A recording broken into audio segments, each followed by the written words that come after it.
Yesterday, you had to serve up luxurious, complex dishes that required impeccable plating. But your next pressure test involves something much more homey and rustic. It's a dish that's beloved across North America, and it's synonymous with Southern comfort and down-home hospitality. It's a very difficult dish to perfect. Delicious fried chicken. Fried chicken is not my cup of tea. A breast and leg with a perfect, crisp, golden exterior. Moist and tender on the inside. We want it served with creamy mashed potatoes, rich gravy, and a colorful side of fresh green beans. You will have 45 minutes to prep and cook the best fried chicken we have ever tasted. At the end of this challenge, at least one of you is going home. Now please head to your stations where you'll find all the equipment and the ingredients that you'll need. Your 45 minutes starts now! I don't know who's going home between Michael and Sabrina, but it's not gonna be me. This is fried chicken, one of the most iconic comfort food dishes you can imagine. You might think, geez, this is simple, this is easy, but it is far from it. I've been working on a fried chicken recipe for 10 years. 45 minutes to do fried chicken is very difficult. Timing here is critical. You've got chicken, you've got your mashed potatoes, and you have your gravy. They all take different times, but you have to coordinate them all perfectly to execute this dish. Time management's gonna be important. I just wanna get these potatoes in there really quick just to get that started. Look at Lynn. She has broken and butchered her entire chicken. I've broken down chicken several times. It's actually cheaper to buy a whole chicken than to buy chicken that's already been cut up. I'm not a fried chicken type of guy, but I understand the concept behind it. Don't want to freak you out, Michael, but you got to move on that chicken, brother. I would like to brine it in buttermilk, something simple. What is it about buttermilk that makes the perfect fried chicken? I love that sour element that it gives the chicken, and all the breadcrumbs stick to it. It's beautiful. I'm gonna keep the chicken very simple, a little cayenne pepper, a little paprika for flavor. Now, the one thing you have to be careful when you're seasoning is that if you have too much spice, the spice will actually overtake the delicate flavor of the chicken. Some cayenne pepper just for that little kick of heat at the end. 30 minutes! You have 30 minutes left. So, Lynn, Yes, chef. are you finding any comfort in a comfort food dish? My daughters like chicken. They used to love mashed potatoes and green beans. What seasonings do you have in there? I have a bit of salt and pepper, and then I'm gonna put it in a bit of cornstarch because I'm gonna put another dredge after with flour. Interesting. I just have to keep my cool and do what I do, and I'll be okay. Well, we've seen you do very well under pressure. Good Thank luck. you, chef. Hi, Sabrina. Hi, chef. Ever made fried chicken before? Oh, yes, I have. How about the gravy? I love my gravies, so I'm just reducing my cornstarch. I'm gonna build a dark roux, have a nice chicken gravy. Who's going home? I want Lynn to go home in this. You think Michael's a better cook than her? Michael's got more than just meat and potatoes behind him. Looking forward to this. Thank you, chef. One thing about a fried chicken dinner, I certainly do not want lumpy mashed potato. Sabrina has a potato ricer. She's just Using a ricer is the superior way whenever you are mashing anything. Sabrina is the most calm, cool, and collected out of the whole bunch. I'm so confident, I'm even passing my potatoes so they're silky smooth. Show off. I guess I cook better when I'm upset.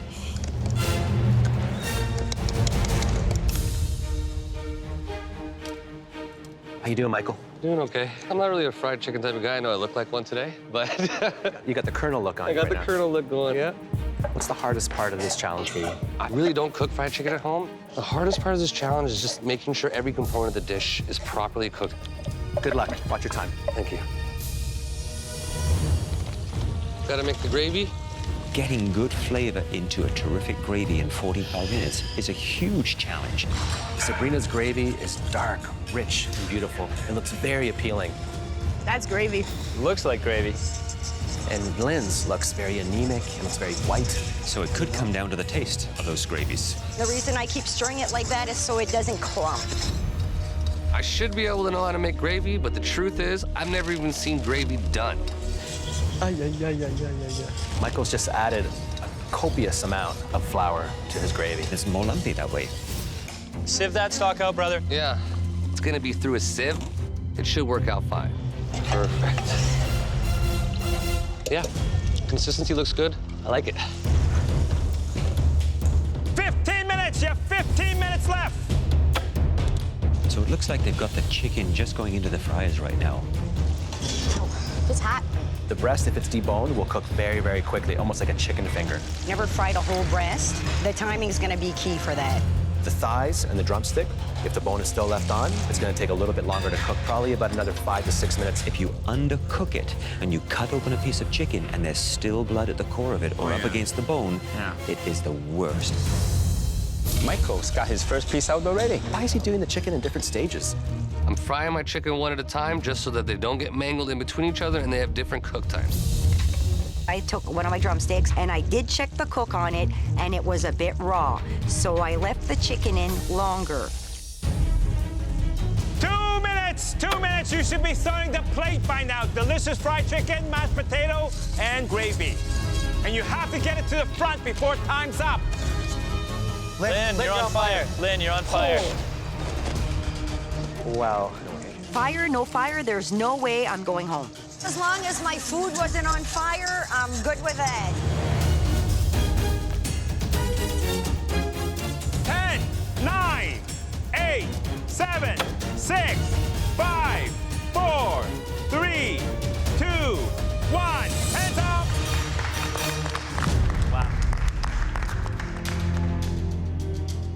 Our plates look so similar. Standing in front of our plates, I can tell my plate is really strong. I'm pretty nervous. There's 6 of us left, and by the end of this, there's gonna be 5. Hi there, Lynn. Has your fried chicken dinner turned out as you'd hoped? Yes, chef. What is the seasoning that you put into your crust, your dredge? Oregano, thyme, rosemary, cayenne pepper, paprika, salt and pepper. That's exactly what I want to hear, the crispiness of it. I'm going to try the thicker piece of breast.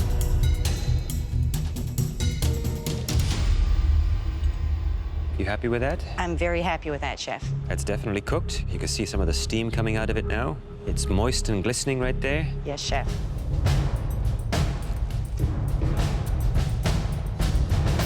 I think it's very good. Thank you. It's got a great crunch to it.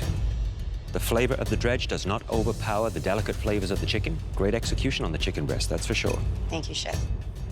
And the gravy, a little on the blonde side maybe, a little lighter? Yes, chef. That's the way my daughters like their gravy. But the taste is there, chef. And you're right, the taste is there with that gravy. It's light, it's sweet. The mashed potatoes, however, there's definitely some lumps in there. Yes. Not as smooth as I would have hoped. Not bad for 45 minutes. Definitely comfort food cuisine. Thank you. Lynn, Yes, chef. dark meat is always the most difficult to get right. What do I expect to see when I cut into this? I expect you to see juices flowing out, nice and succulent and tender with a crispy exterior.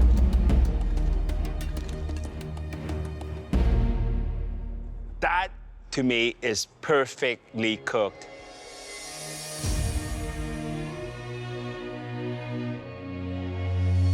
Wow, it's tender, it's juicy, it's well seasoned. That is a piece of perfect fried chicken. Thank you, chef. My daughters would be very proud of me right now, so it feels amazing. Tonight, you must replicate the taste and look of these hors d'oeuvres exactly. I want to have a catering company, and hors d'oeuvres are a huge part of that business. But hors d'oeuvres are so intricate, a lot to get done. These hors d'oeuvres look absolutely complicated. They're stunning. They're beautiful, they're tiny, and they look difficult to make. They're quite delicate. We have 5 varieties of hors d'oeuvres, 3 pieces each, which means 15 hors d'oeuvres. This is probably the hardest challenge ever. Oh boy. Tonight, you will have just 90 minutes to perfectly reproduce this gorgeous platter. But you don't have to do it alone, because this is a classic MasterChef Tag Team Challenge. As in every tag team challenge, only one of you can be cooking at any one time, whilst your partner watches from the sidelines. At regular intervals, we'll yell switch, and you and your partner will have to change places. It's now time to head to your stations.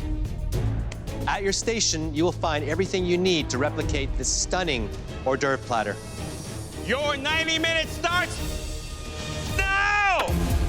Mix the mayo with the mustard. Get the pork tenderloin, cut it, slice it down lengthwise. Yep.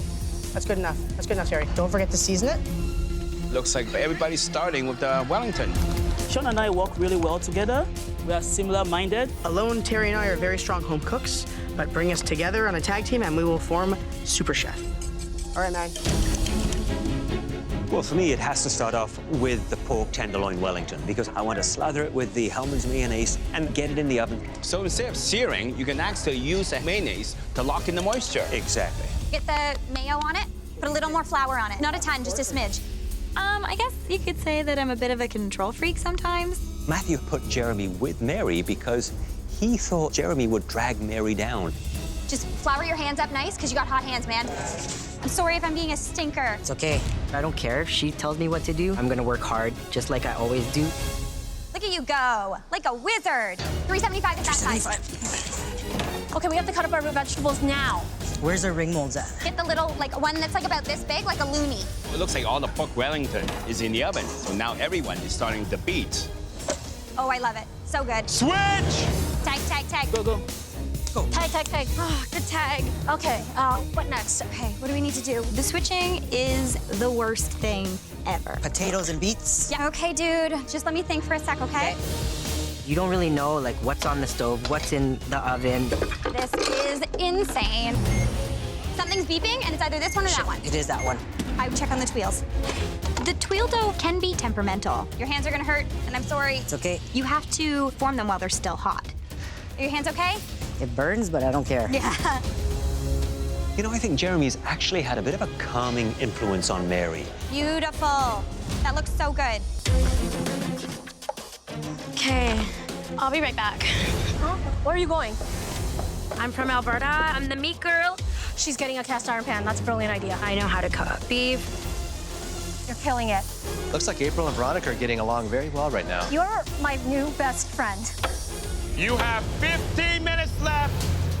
Get the mayo. Mayo's over here. I mean, there's a lot of multitasking going on right now. They have unfinished hors d'oeuvres, dressings to finish off, sauces to taste. Don't spill it, don't spill it. You're gonna touch it.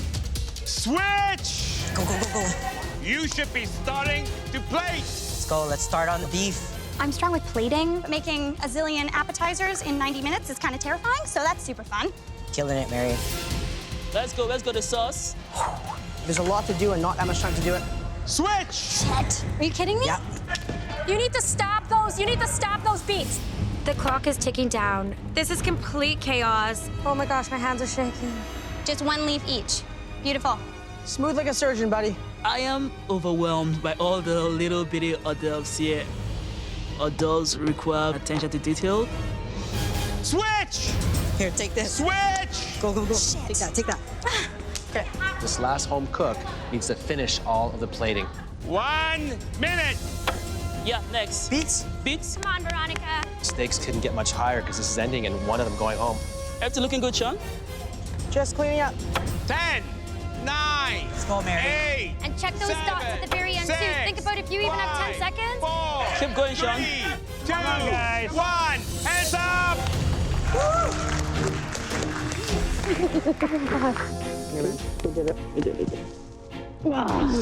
It's now time to taste your tag team dishes. Mary and Jeremy, please bring up your platter. I want to show the judges that two really, really different home cooks can put together a beautiful plate of hors d'oeuvres. Are you pleased with the way your platter turned out? We both touched every single hors d'oeuvre on that plate, so I think we're both happy with it. Taking a look at the beets, they look much smaller than the one that we showed you. I think you may have used the wrong cutter.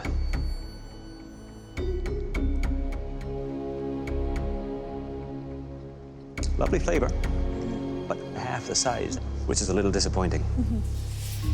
The spoon. The beef, absolutely delicious. The dressing on it, the hoisin, the soy, a little bit of acidity there, has a nice little sticky glaze to it. Lovely contrast. Pork Wellington. Pork Wellington.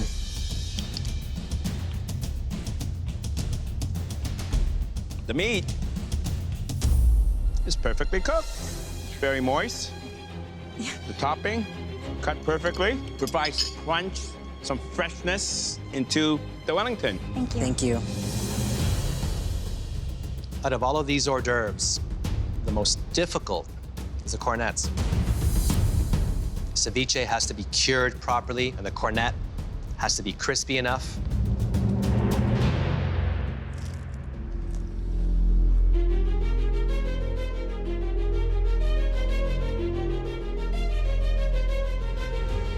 It's fantastic. Thank you. I just love the flavors of the juice coming from the citrus and the crunchy tuile. This proves to me why you both deserve to be where you are right now. Thank you, Chef. This is a really fantastic dish. Thank you very much. I feel great. I feel like both of us did a great job. The three dishes we're about to show you have three things in common. Each one is extremely difficult. Each one is citrus infused. And each one could potentially pave or block your path to the MasterChef Canada finale. The first is a beautiful white chocolate ganache with cake croutons. Each element, the ganache, the ice cream, and the caramelized white chocolate, involves a difficult, complex technique. Next up, a refreshing lime choux with a crunchy coconut sablé. It's filled with lime mousse, lime meringue, and a sweet avocado puree. The third and final dish, a matcha green tea tart filled with a yuzu and lemon curd, topped with meringue, sesame snaps, finger limes, and gold leaf. Each one of these desserts is extremely difficult to master. And we want you to replicate all three of them in just 90 minutes. Oh my gosh, I am so happy that I'm up in the gallery. This pressure test is nuts. Please come up and sample. There are so many components that go into each of these desserts. But it looks simple, but it's very complex. They're the most beautiful desserts I've ever seen. Every single component seems to have a special place and everything seems to make sense. Delicious.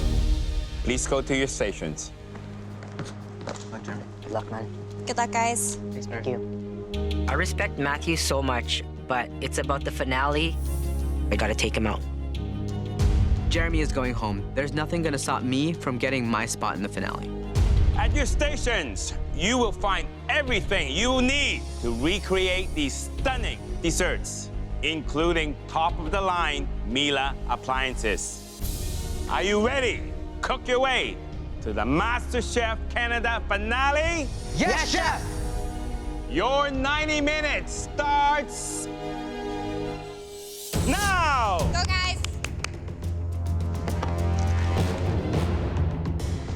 It's 25 components that has to be baked, cooled, cooked. I certainly would not like to do this in 90 minutes. I think a professional pastry chef would struggle to do this.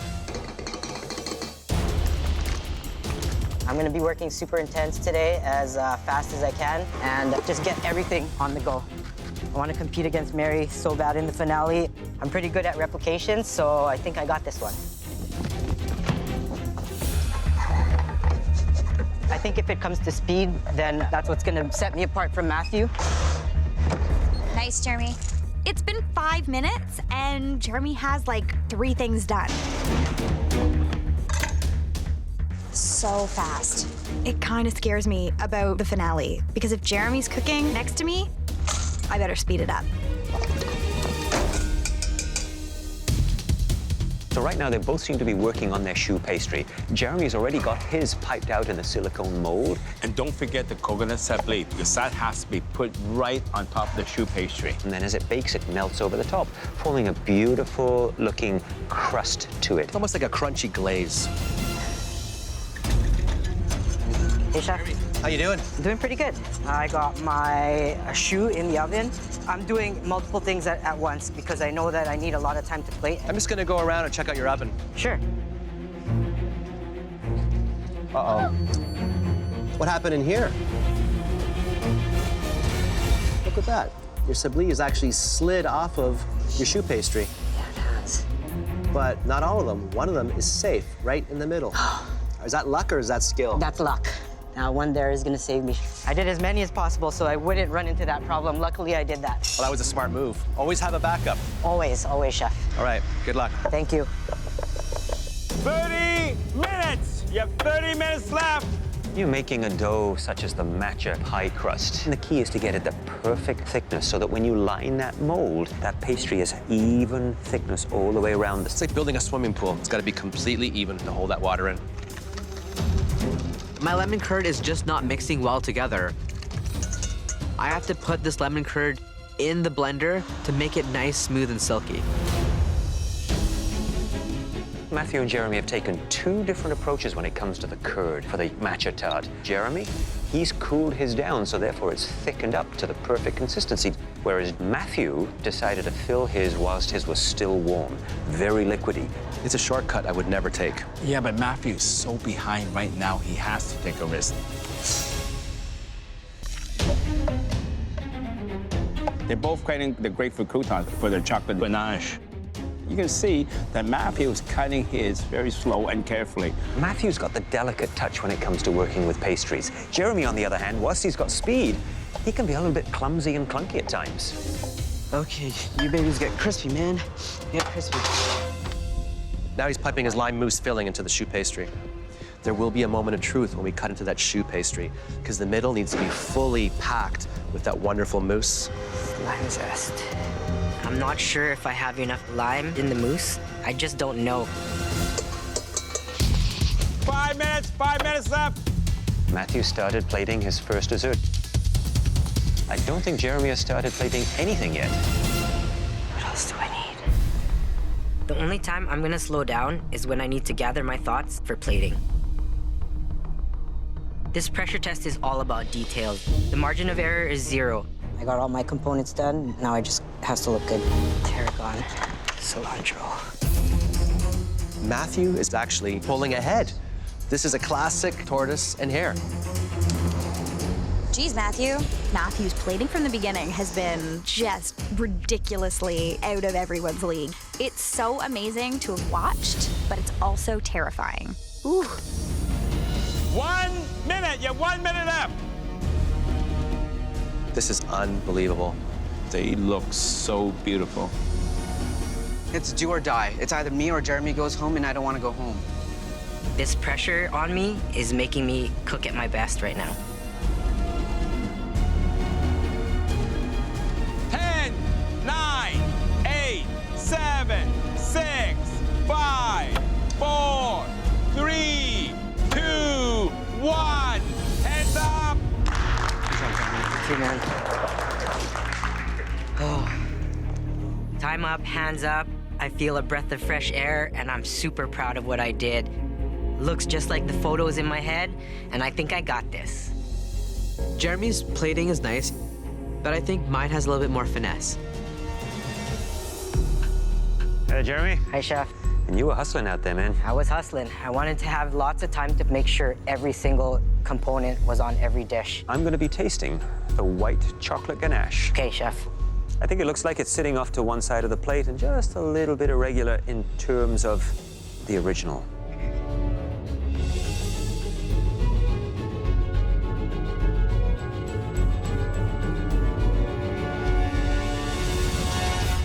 The white chocolate ganache, beautiful.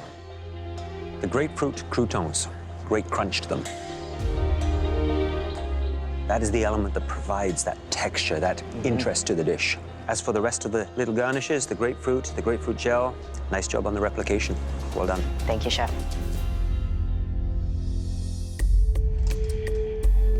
Hi, Chef. So this is the lime choux with the crunchy coconut sablé. Looks pretty from the outside, but there's something inside that is really, really important. I'm expecting to see the choux pastry full of that wonderful mousse.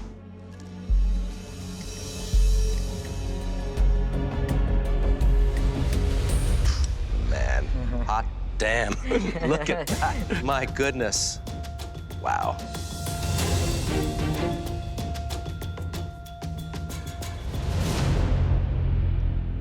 What happened to the lime flavor? It's not in there, Chef. The texture's there. I love that liquid center, but it doesn't have that kick of lime that I want. What happened? Maybe I should have added a bit more.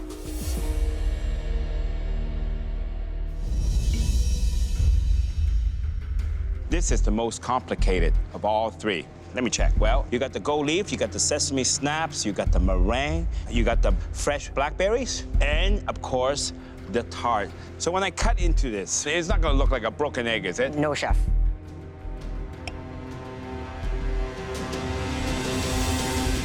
It's a little bit runny. A little bit runny. But not bad. It's holding.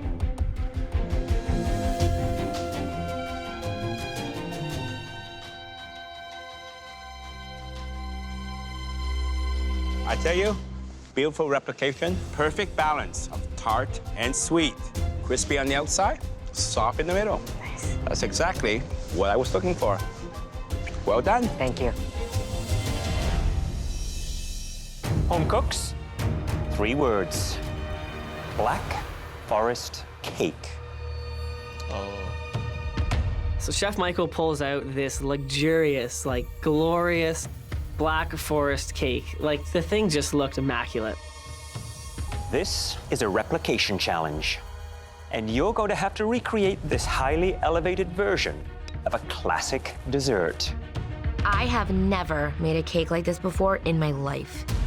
That means 4 layers of perfectly executed chocolate sponge, infused with kirsch syrup, a layer of chocolate ganache in the middle, delicate yet decadent mousseline cream, fresh Murillo cherries soaked in kirsch and topped with chocolate curls.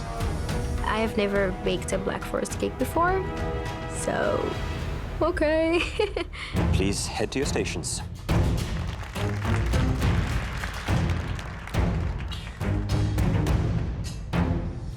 Baking a cake like this requires technique and finesse, and you have to accomplish it all in just 80 minutes. Whoa. You have everything you need at your stations, including premium German-made Miele appliances. Are you ready? Yes, Chef. The time starts now.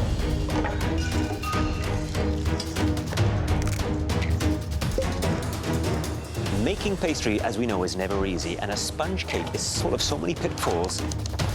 I'm not a baker, but I know that I can make a good cake if I had my recipe in front of me. I need to finish in time. You have to make the perfect sponge batter. It has to cook evenly. You need to get it cooled down before you can start building the cake. A lot is involved in this. If you screw up one element in this cake, you are done. One of them, at least one, is going home today. I'm not going home.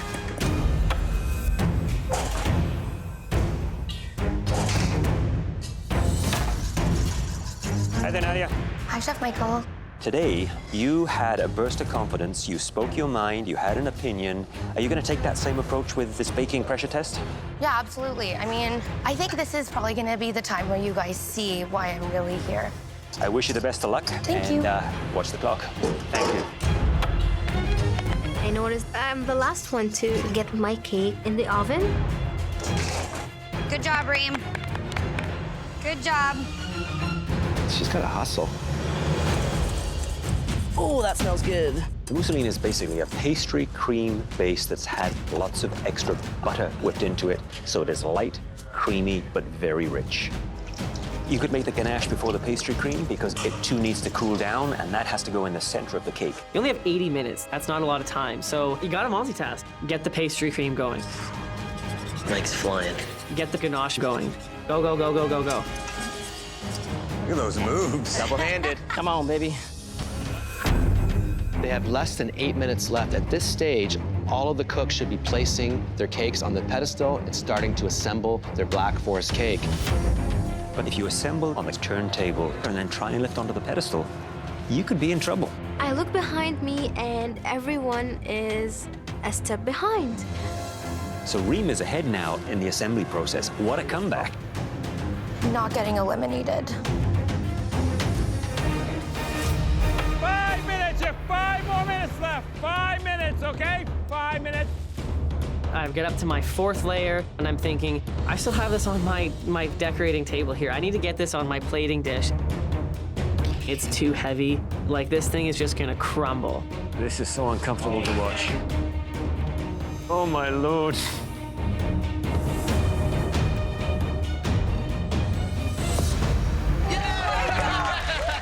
Good job, Mikey. Incredible. Oh my God, it worked. 1 minute, you have 1 more minute left, come on. Look at this. The last one to get the cake in is the first one to bring the cake to the front. Coming up. Wow. What a turn of events. 10, 9, 8, 7, 6, 5, 4, 3, 2, 1, and up. Oh my God. Good job, guys. Good work. I can't believe I finished. This was not an easy challenge. And now it's time to see how you did. Ooh. Nadia, I must say, this cake looks almost perfect. The moment of truth. Look at that. Whoa, look at that. That is perfection. Thank you, Chef.